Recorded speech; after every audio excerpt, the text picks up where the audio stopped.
My pleasure. It's such a pleasure and an honor for me to talk to you. I've been admiring you for years.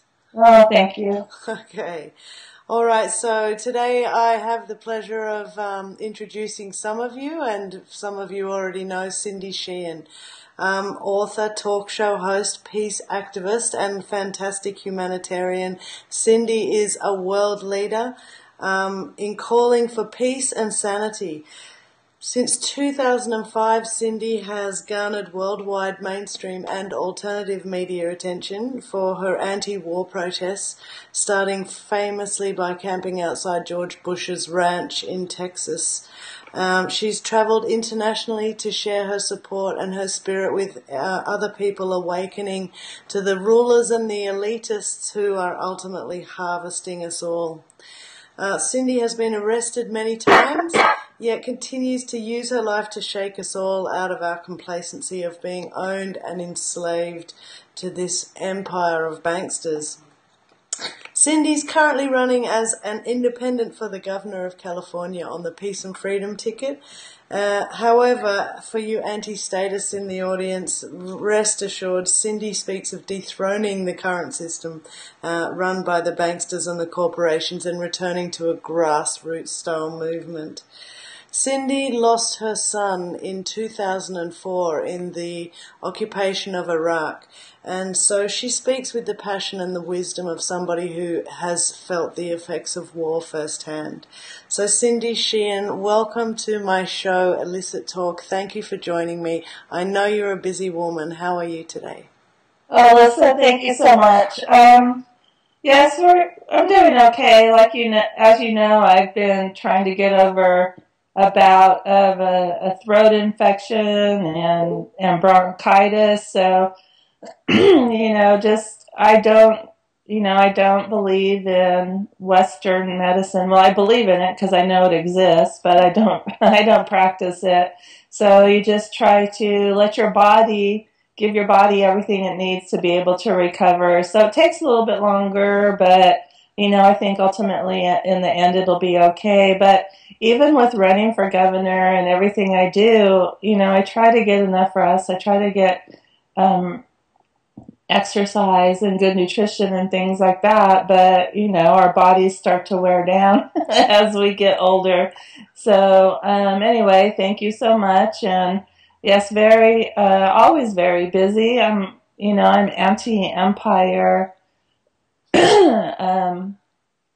I'm an anti-empire activist, so there's always a lot of work to do because the empire is always busy with its crimes. Yes, and the faceless empire that's this machine that we all have to bow down to, and nobody admits the part that they play. I guess for you it's a 10-year anniversary and only a few weeks of Casey's passing, so that's probably sort of been a part of your illness in a way, I suppose. Yeah, I think so. I think it's a very emotional time, and that your extreme emotions like that are very tied into your overall health. And I find that it happens almost every year that I get attacked by something around this time of year. So it's an astute observation, and it's something that a lot of people don't, if they haven't gone through this extreme pain and these extreme emotions, don't really understand. You don't think, oh, I had to bury one of my children, so, things like this are going to start happening. Those are things you think about, oh my God, the pain. If one of my kids died, what am I going to do? I won't even be able to function after that. Those are some things you think of, other things that you never think of. And that's what I seriously thought. If I had to bury one of my children, might as well bury myself. But a lot of people find some kind of hidden strength that they never knew existed to start fighting the institutions or the things that stole their children from them. Yeah, it's probably one of the reasons why I did bring it up. As much as I didn't want to bring him up right at the start of the interview, I guess in a way he demands to be brought up. And you know, I always believe, like you, that illness happens for a reason, and sometimes you need a little quiet time for yourself that you might not otherwise take. But I really wanted to bring it up so that the listeners will understand exactly how devoted and dedicated you are to awakening people, to changing the world, to making people think about who owns us, how we're owned, how we're enslaved. Because even though you're going in this conventional election, you're still really speaking about big concepts and really serious change. And I haven't heard that from many politicians over the years of all my life. Well, you know, I use running for office as a platform to get these issues to expose them. And the empire is so clever with, not letting our voices be heard. And so elections are, I think, a time that even though we're alternative candidates, running different from the Democrat or Republican Party, it is a time to reach more people than we would in other times. And unfortunately, people think here in the United States, many people think that elections are the only way we can participate in activism or in our country. And to me, that's the least way we participate. The elections happen once every 2 years, 4 years, whatever. And our true organizing and activists should be a daily thing. And every day I wake up and I tell people you should wake up and think, what's the best thing I can do today that would hasten the collapse of the U.S. empire? And many liberals, their ideas are, what can we do to, stall that? What can we do to help prop up the empire? What can we do to help prop up capitalism by our small reforms and things like that? But true revolutionary radicals, we should think, what can we do to hasten it? Because the faster the U.S. empire collapses, the better off this planet's going to be. Absolutely. Hallelujah. How did you first start to awaken, Cindy? Was it all Casey's death that really snapped you out, or were you always awake? Were you, tell me about your life and your past. Well, I think I was semi-awake before my son was killed. Here in the U.S., we spend so much time just trying to survive. We spend so much time trying to pay the bills, keep up with the American dream of home ownership and consumerism and materialism that there's very little time left over for other things, and I had a family. I had 4 children. Sometimes I had 3 jobs to try and help us pay for health insurance and other necessities, not luxuries. And I grew up during the anti-Vietnam War movement. I grew up during the assassinations of John Kennedy, Martin Luther King Jr., and Robert Kennedy.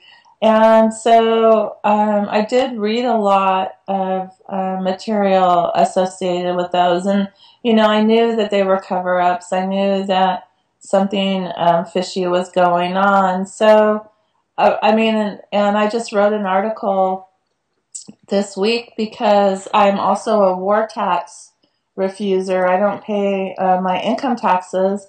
And I went back to school when my kids were older. So I was in UCLA reading Henry David Thoreau, and I just begged my husband, why don't we sell everything? Why don't we cash out and check out and move to the woods or something and, grow our own food and energy and all this stuff? And, I really, really wanted to do that, and he was dead set against it, so that never happened. So I've always been, I'm going to do that soon, Cindy, and you're always welcome at my place. okay, I'll do Okay, that. camping out in the bush somewhere. I'll need some friends. Hmm. So, And that's something that we kind of are working towards now. Not so much, moving away and letting our out of society, but here creating that kind of thing where we live here. We grow as much food as we can. Our grandchildren are being brought up on non-GMO, organic, homegrown food, and so you can do that without checking out of society, but we try to do it as much as we can where we are. yeah, good. That's such good news because we have to look after ourselves in whatever way we can because there does seem to be a bombardment of things which create ill health unless we sort of stay on top of our own health and look after ourselves because the food that's promoted and the medicines that are promoted and the agenda that's promoted is certainly not healthy for any of us.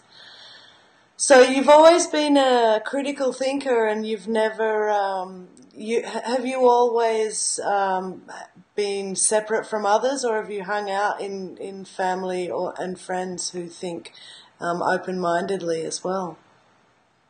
Um, well, now now I feel like I'm isolated, uh, except for, I'm very grateful that we have an online community of social media, and so there's I'm able to connect with literally millions of people who feel the same way I do. Here, where I live, it's a conservative community. We have two prisons here, and we live down the street from an Air Force base, so it's a pretty conservative community. When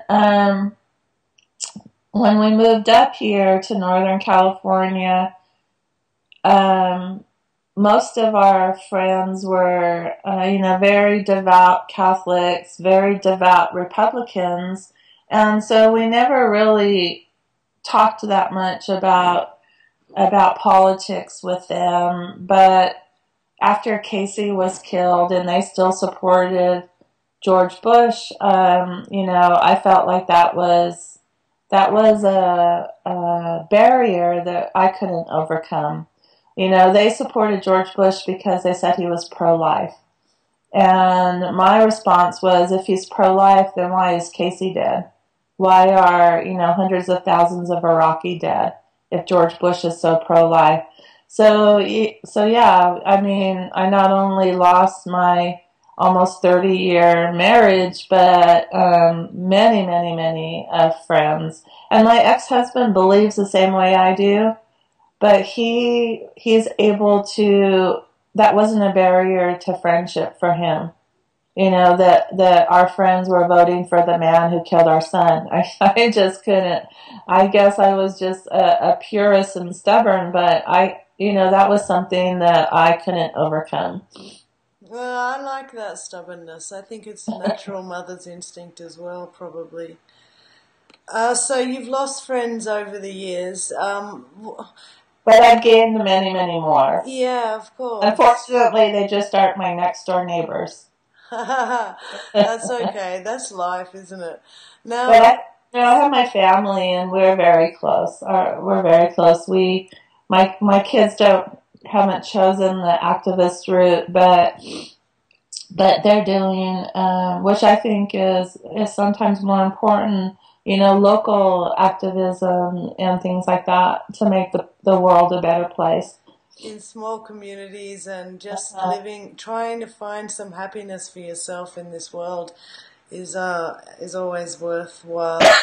So I believe that I think I heard you in an interview saying that you awoke a lot after Casey's death because you really had a lot of time to read and research, and you started to sort of awaken to these broader truths than is what's presented in the mainstream media.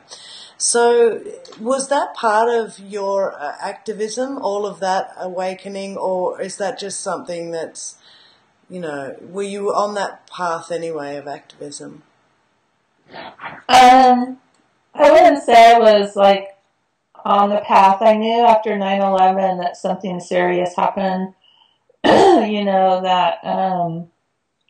That it was the things didn't add up, but I didn't have the will or the time to really look deeply into it. I wasn't plugged into the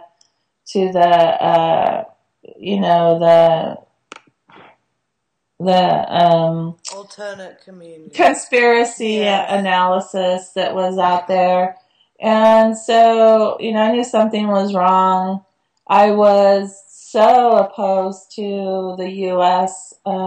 Invading Iraq and Afghanistan. But I also wasn't plugged into any things that would tell me, when the protests were. I wouldn't know there was a protest until after it happened. So, but after Casey was killed, I was let go from my job. I think I'll call it sacked. I was sacked from my job because I had to take too much time off. I worked for Health and Human Services in the county of Napa, and I thought, wow, how compassionate. Yeah. And so, I would sometimes I would wake up in the morning and I would turn on my laptop computer, and the next thing I knew, it was evening, and I was still in my pajamas, still on the computer. So it was like I devoured anything out there about the wars and about 9/11 and things like that. And then I started to get not only gathering information, but also building connections with people, building connections with other families who tragically had a child killed, but felt the same way I did. I thought I might be the only one in the country who had a child killed in the war that deeply opposed it, but I found out that wasn't true. I found out that there were other people out there, and I got connected with military families Speak Out. I got connected with people from Veterans for Peace. And so I was able to start, and unfortunately, MoveOn.org, which I have had a major split with them. They're not peace and justice people. They're just pro-Democrats, and Democrats are not the party of peace and justice. That's for sure. So true. And so, I just started to be more plugged in. I started to speak out. I started to go around the country and to share with people, about my law. And I was sharing with people who were already against the war. But I think having somebody who experienced the pain of the crimes firsthand was helpful, I think, to some people to hear that, to resonate with it. And then, of course, when I camped out in Crawford, I heard so many people tell me that they were against the wars, but they didn't know anybody else in the country were also against them, and it spurred them to activism. Yeah. And so still, almost 10 years later, it'll be 9 years in August that we did this. People still tell me, Cindy, after your vigil in Crawford, I set up this organization, or I began this or that. So in that way, it was very effective. Yes, that's so beautiful. I love hearing that you've inspired people. And when I think about you, one of the things that stands out to me is I can't believe there are so few parents of lost boys and women that are lost to war or to friendly fire or to suicide. I can't believe every parent isn't standing up and stopping this. It's almost like everybody is so completely devoured by the system itself that nobody wants to stand up against everything that they have to stand up against. And that's why you stand out for having a lot of bravery and strength, because you have gone up against all of that non-stop for all of your life, basically, since Casey's life transformed in that way, you know? Oh, yeah, well, what else am I going to do? Well, you could sit at home and knit and watch soap I wake operas. up in the morning and the sun comes up, and I still live in a violent empire. You know, I really think that there's been so much that has come out recently, like an admiral said that we had to send troops to Iraq to protect the oil and things like that. And I just don't understand why we can't get a class action lawsuit against the Bush administration for wrongful death. And, you know, this evil this evil government that I live under, their boot heel, they say that you can't, that presidents are protected, they're immune from any kind of recrimination, because if they felt like they had to, you know, be worried about any kind of accountability while they were in office, it would hamper their job. Absolutely. But, you know, my son is dead. My oldest son, I'll never see him again. He won't have children. His life was cut short when he was 24, and Casey's just one story out of millions. You know, the poor, devastated people of Iraq and Afghanistan, and then all of the countries that Obama has bombed, Pakistan, you know, Somalia, Yemen, Libya, on and on and on. You know, we have no recourse, and it's just wrong. I think everybody deserves justice, and everybody who lies, it's been proven that they lie to us. Everybody that lies has to be held accountable. It's just crap that we can't. It's such a sad, sorry world that any violence is justified and paid for with all of our collective money. It's just unbelievable to me. One of your most famous lines, which made me absolutely fall in love with you, was when you told... are you still there? I think I've just done something. When you told the people of America that they were brainwashed and stupid if they believed the lie about the current the death of Osama bin Laden. Right. You know, I just thought that was so incredible to me that line made it into the mainstream media, because what the problem is that all of us are brainwashed, and it's not just America, it's every nation which is a corporation. We are all brainwashed to, you know, to be slaves and to be enslaved without even being awake to that idea that we're slaves, because in the Western world we can wear stripy socks to work or whatever, but of course the conditions of society mean that you have to become enslaved. So I just think one of the things that you are calling attention to for the average person out there is that we are all brainwashed, you know. There's not many people who are middle of the road, shall we say. I don't mean that to sound insulting. I mean it in a good way, because you reach such a wide audience of people. You know, you're not too out there, but you're a mum, an everyday person, and you're telling people we're all brainwashed. And I think that is brilliant that you're highlighting that.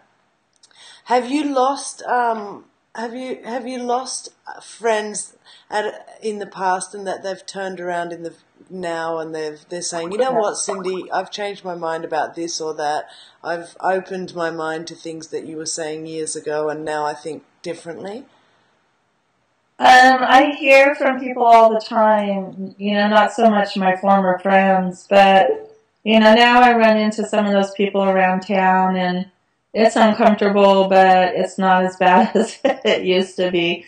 But, I hear from people all the time, Cindy, I used to think you were crazy now, and they apologize. And I said, why are you apologizing to me? I didn't even know you thought I was crazy. Yeah, I hear from people, several times a week who tell me that. And so that's nice. And about the Osama bin Laden thing, of course, that's still so fishy. There's not one shred of empirical proof that he was killed that day. Not one shred of empirical proof. There never can be now, because all of the soldiers involved are now dead.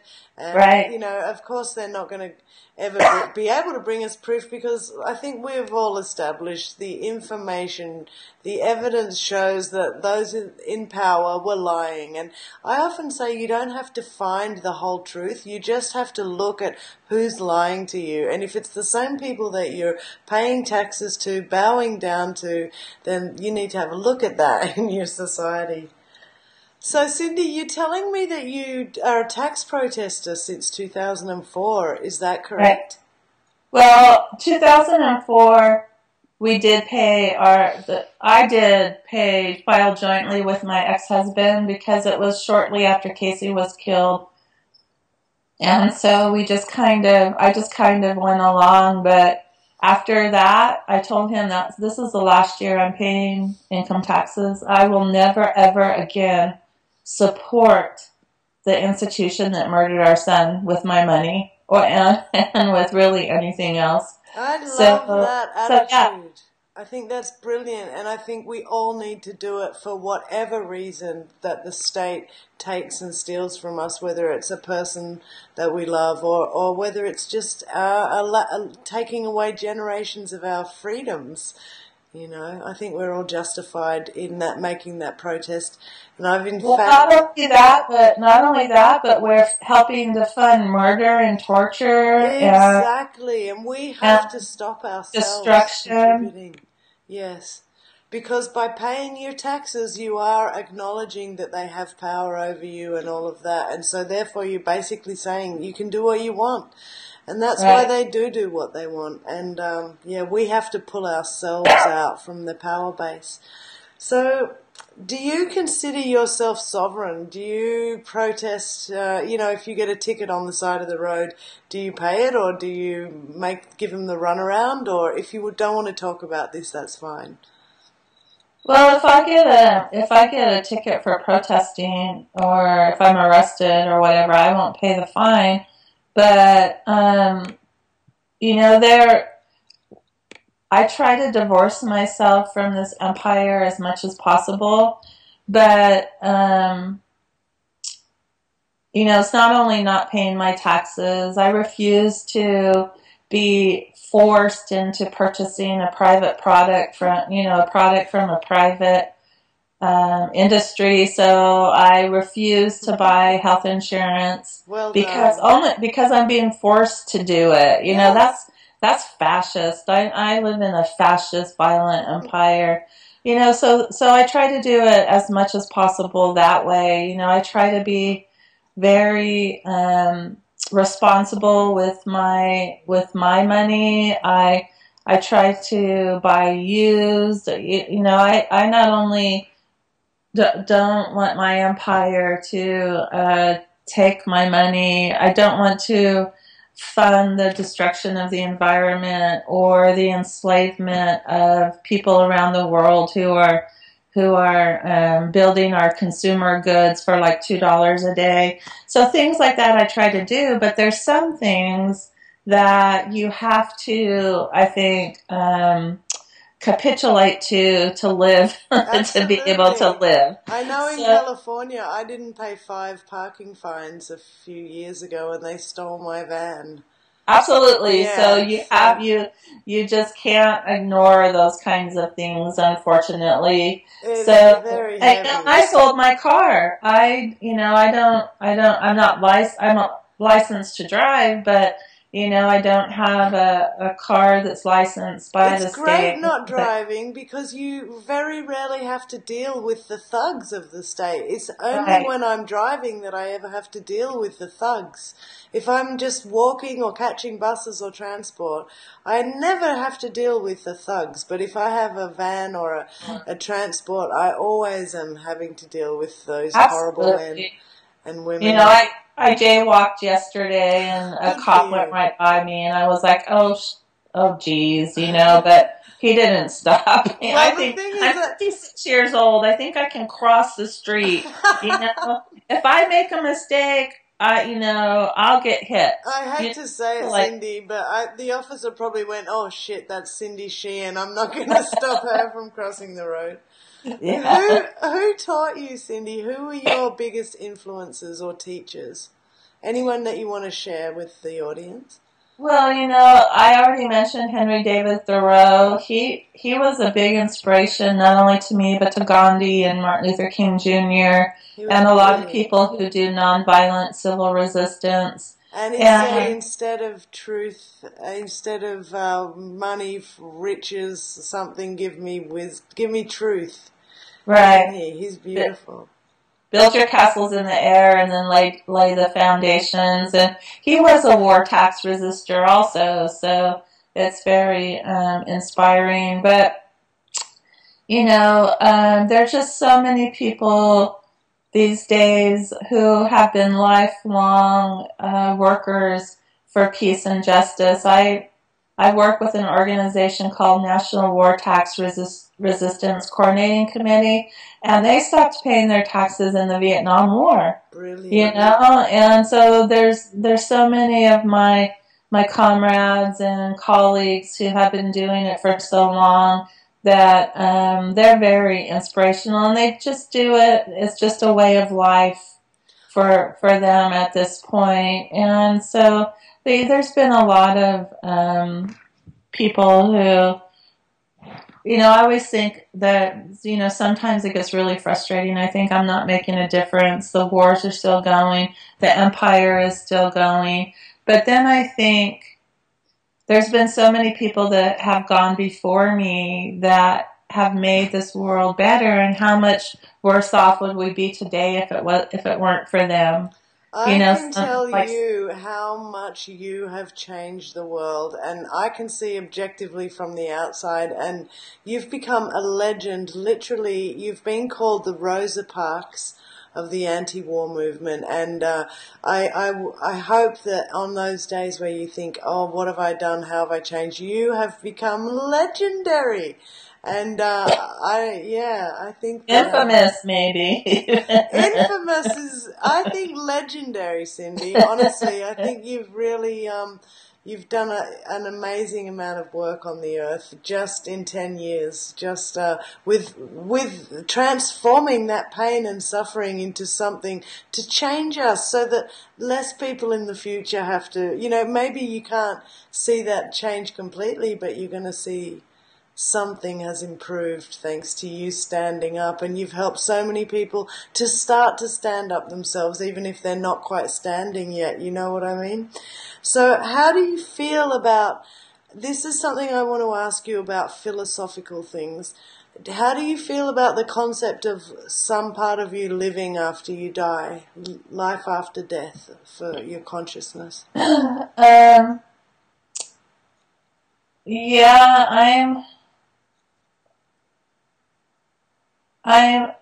I hope that happens. I hope that I'll see my son again. But, I used to be a very strong Catholic Christian, and now I'm an atheist. So I'm not sure what happens. Atheists don't ever say, well, I can't speak for every atheist, but, we're not dogmatic. We say that we don't believe, but we don't know, because we obviously won't know until you die what is out there. And so I see the beauty of nature, and that's what I think that we're all connected to, and in a very real way. Buddhists say you die twice. Once when you actually die, and the second time when the last person that remembers you dies. Wow. So I think if you leave your footprints on this earth, you'll never die.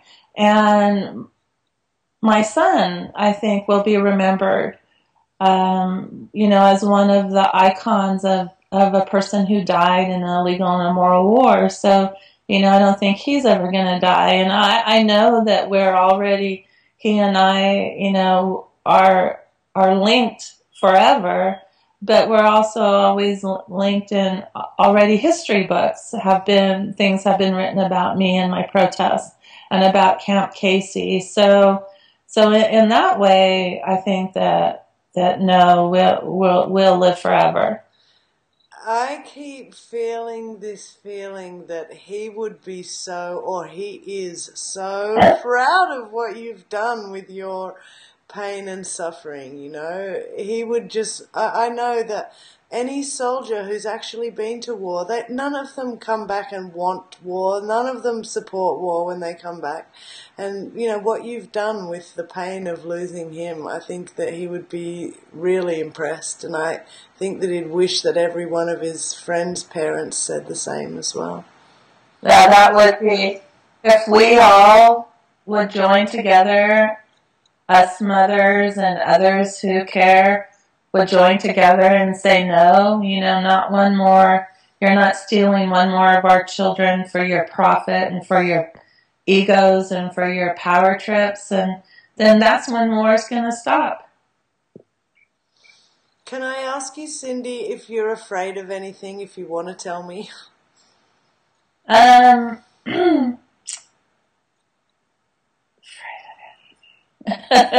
You don't have to tell me, because I don't want to make a weak spot for you, but I tell you, I just think that you obviously live like you're not afraid of death, by standing up against this machine, which we know what it's done to great people in our lifetimes and before. Obviously you've got, you're not afraid to not live, put it that way. Well, I just want to say that I survived, and I am surviving every day. Not even surviving. My daughter, my oldest daughter, she wrote a Facebook status when on the 10th anniversary of Casey's death, and she's like, not only has my family survived, but we've thrived. Wow, that's beautiful. And so I'm not just survived the worst thing that can happen to anybody, burying a child. And we're thriving. And, in many ways, Casey's death, freed all of us to be the people we really were in the first place. And somebody told me right before I went to Crawford, she's like, you gave birth to Casey, but his death gave birth to his real mom. Wow, that's I know. And so, and I really strongly personally believe that we all are here to learn, and that we don't all come down for 85 years and, sitting around in rocking chairs. Some of us live 3 months, some of us live 30 years, some of us live however long. And I really believe that all of our lives are only for one thing, and that's experience. And to hear you proudly and your daughter proudly acknowledge that you are not lesser beings because of him having his life cut short, but in fact you've been born out of that, that is so beautiful. Well, and then people, I just want to say that a lot of people, like Thoreau said, lead lives of quiet desperation. And people look at me like I'm some kind of courageous hero. And, well, how can you stand it when they say stuff like, how can you stand it when, the right wing attacks you and lies about you and things like that? And I just look at them and I just always say, are you kidding me? I buried my son. What do you think calling names and lying about me is going to do to me? Come on, get over it. Yeah. And you just have to. I'm sure I'm still afraid of poisonous snakes and things like that. But otherwise, no, there's no fear. And I think that's really scares the empire. And it makes you such a formidable woman. And the other thing is, you have this beautiful, soft, vibrating voice. And you are so humble. And you get around the country in your bike shorts. And you're really cute the way you dress. And there's no ego about you at all. And that is so refreshing for any kind of political figure. I adore you, and I just wish you the best. And I hope that you just go from strength to strength, because I actually think people are looking for integrity in their leaders. I think we are coming into a new vibration where we're recognizing truth from the bullshit. And I hope that your time comes. I don't know if I want you to be governor of California, but I know that I want everybody in California to know who you are, and everybody in the wider world to start thinking logically like you think. Now, are you surviving okay, living like this, living your truth, spreading political messages? Like I said, not just surviving, but thriving. Unreal. When you do what you have to do to be a war tax resistor or to live apart from the empire, my friend Eve Ensler, do you know Eve? Yes. She wrote a book. Monologues, that's how I know her. Yeah, she wrote a book many years ago called, oh gosh, the name just flew out of my head, but it's about people who cut their chains with the establishment. I left a marriage, I left the church, I left, what it means to be an American. Yeah. And to hear in the United States with people leading their lives of quiet desperation, they think these are things that give them freedom and liberation. But when I left those things, it was like I was breaking these chains and multi-generational mental bondage. Yeah. And it made me so free. I like the fact that if I want to go somewhere, I can just go. I like not being weighted down with material possessions. The only things that matter are human ties and love. That's what really matters, and that's something that they can't take away from you. They took Casey, but they can't take the love that we had for each other and the love that our family has for him. That's something that the empire and the evil people in charge of the world can't take from us. And, they don't understand that. In 1984, that book by George Orwell, The Proles, that really had nothing but Winston Smith admired their freedoms. Yeah. Yeah, that's what's... To love, to laugh, to dance. And that's the stuff that lives outside anything anyone can ever take from you. Can you tell me something about yourself, Cindy, that you don't want me to know? I can tell. I think I know Eve's book. I think it was called Insecure at Last. I haven't heard of it. Yeah, it's like things that most people think make you secure are actually things that make us very insecure. Well, when you only have to rely on yourself, then it makes you stronger, I think. Something about me that I don't want you to know. I heard a great quote from, I think it was Henry Miller. I've got no money, I've got no resources, I've got no hopes. I'm the richest man on earth. Something like that. That's the way I feel. Yeah. I mean, you still feel insecure when you have nothing, but when you have nothing to lose, you can do anything. You can go anywhere. It's just such a beautiful feeling. Rather than all of these lodestones that we tie around our neck for some external security, which mean that we can't take any risks, we can't travel freely. We're always tied to paying off the mortgage and whatever. And which Henry David Thoreau points out, mortgage is French for death pledge. Yes, that's right. So, yes. I have a terrible confession to make. I'm addicted to the show The Walking Dead. I don't know it. Is it about zombies? It's about zombies, yeah. Oh, so, is it like post-apocalyptic zombies? Like yes, I'm addicted to that show. And I know. I do have. This is like.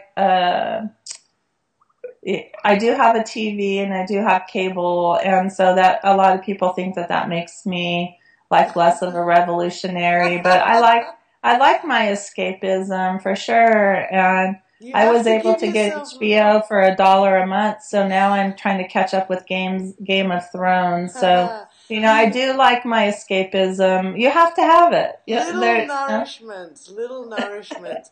And anyway, like, I think of watching crap TV sometimes as similar to like painting your nails. It distracts your conscious mind so that your subconscious mind can do something else. Right. I mean, Game of Thrones and crap TV doesn't quite have the same fumes as nail polish, but you know what I mean. It gives you that little moment out there. And also we all have a bad side as well. So if that's your bad side, a little bit of HBO, then God bless you, I reckon. I'm addicted to exercise too, and I've recently got into swimming, so I swim over a mile a day, and wow, that's my zen. That's beautiful meditation. Getting into the zone. Yeah. Do you talk to Casey in your head? Oh yeah, all the time. I dream about him. Good. Yeah. And so yesterday I just visited his grave. Brought him some fresh flowers and things like that. So, do you? This might seem like an intrusive question. Feel free to tell me to shut up. Have you ever been to any mediums in your life? No, never have. I did a show a couple of months ago. I did a recording with a guy called Chris Stiller. And he's a very interesting medium. I've been to many mediums, and most of them were a waste of money. But I've been to 3 mediums that made me convinced that the spirit can connect. But I don't want to, act like you need anybody external to connect with your loved ones, because none of us do. We can all connect, and we all do connect through dreams, through hopes, through wishes, through sadness.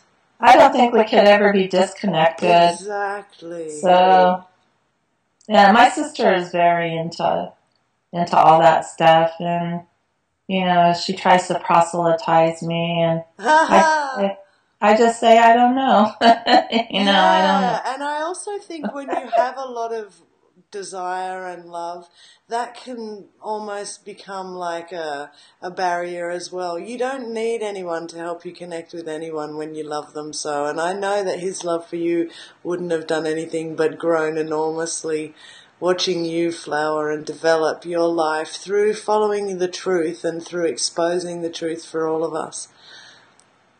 Oh, thank you. No, my pleasure. Cindy, thank you very much for your time today. I know you're busy.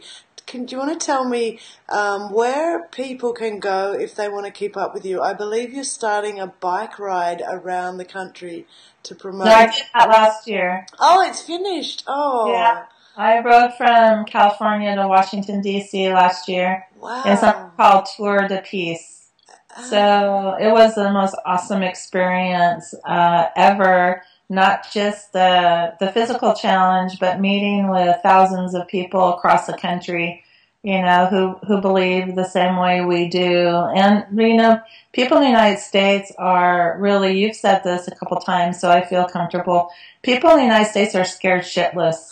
We all are. We see anything that that we believed in evaporating, our way of life evaporating, which to me sometimes is good, because if some people have an overabundance, other people have nothing. Yeah. And so we've been people in the United States have been very bad citizens of the planet. And so, but we all have, in the so-called first world, we've had too much at the expense of many, many other people. But the funny thing is, we are gonna get our own. We are gonna experience the karma, and we are gonna realize that all of us, it doesn't matter if you're Chinese, white, black, purple, red, unless you're in the 1% of banking families that own the right to print money and then sell it to our governments, unless you're in those families, you are going to end up screwed over. And so that's why... So I saw people waking up to that and working in their communities to strengthen their safety nets, in a very grassroots, community-oriented way. And so I have my activist website is cindysheehansoapbox.com. I do have my own podcast, Cindy Sheehan Soapbox, and that's where I blog. And then my gubernatorial website is cindy2014.org. That's fantastic, Cindy. And you've also written 2 books. Tell us about those. Okay, I've written 7 books. Oh my God! I'm the worst researcher. I'm sorry. My last book was called I Left My Marbles in San Francisco, the scandal of federal electoral politics. And that was about my run against Nancy Pelosi in 2008 for Congress, and my recent fiasco in 2012 when I ran for vice president with Roseanne Barr. And so that's available. People can go to my website, cindysheehansoapbox.com, to get information about that. The book before that was called Revolution, a Love Story, about my time with President Hugo Chavez and the Bolivarian Revolution in Venezuela. Those 2 books I've self-published. So I've also started like a self-publishing mini empire where you can retain 100% control over your product, and you don't have to be screwed over by the publishing industrial complex. So wow, you're probably going to make it rich just as a publisher alone with those. Well, I do. I'm not rich, but I'm able to feed myself and have a roof over my head, that's all we need. Wow, that's amazing, Cindy. That's really great. I'm so happy, and I just want you to keep going. Keep going, keep strong, and good luck in the elections this year. Well, so thank you so much. It's nice chatting with you. Yeah, you too. And I just want you to go forth and just keep waking people up gently, like you do, like a woman. Okay, perfect. Good luck with everything. Have a good weekend. Thanks, Cindy. Bye-bye.